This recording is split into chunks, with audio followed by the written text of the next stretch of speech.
All right, guys, welcome to 3.1, solving quadratic equations. So we're gonna, the homework is gonna be on page 99, and we're only gonna worry about problems 3 to 17 all, 27 through 30 all. So all you have to do is just make sure you make the quadratic equal to 0 and solve it, okay? A quadratic is anything that has an x squared in it. If you, a picture of it would be a parabola, but you don't have to worry about that, okay, for this week. So what you want to do is you want to look at the quadratic, see if you can solve it using factoring, okay, by factoring. You can solve it algebraically. So that's algebraically. How do you spell that? Okay, so oh my goodness, I'm stuck there. Okay, there's an I right here. Algebra I, totally. All right, anyways, you can find that word in the book if you're really, really curious. So I'll show you what that means, okay, algebraically.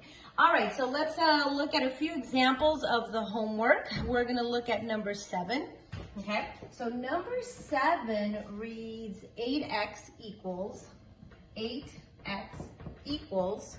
we have -4 minus 4x squared. -4 minus 4x squared.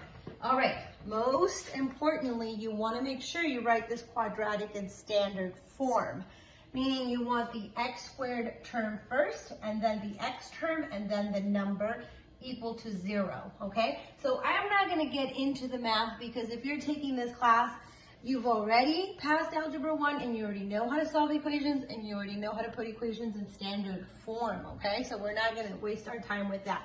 So I'll tell you what I'm doing. Basically, I'm adding 4x squared to both sides, so that gives me a positive 4x squared, okay? I am keeping the 8x on this side, so that's a positive 8x. And I'm going to add 4 to both sides, right? Because I want to move this -4. So I'm going to add 4 to this side equals 0. Okay, so I moved things around to make it equal to put it in standard form, and then I made it equal to 0. Okay, so the next step for number 7 is I'm going to factor out a 4, because I noticed the 4, the 8, and the 4.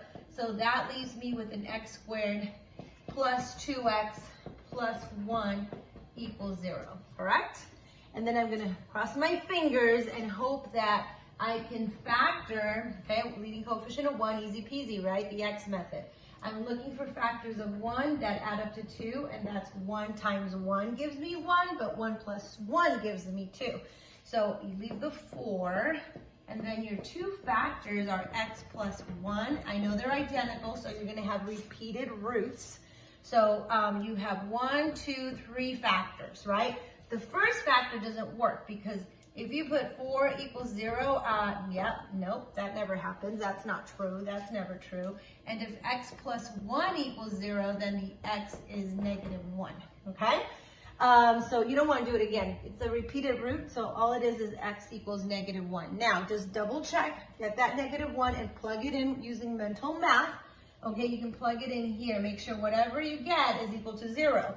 So if x is -1, -1 squared is +1. +1 times 4 is 4, okay? 8 times -1 is -8. 4 minus 8 is -4. -4 plus 4 is 0, so this one works, okay? You want to double check. That was number 7, okay? Moving on to number 9.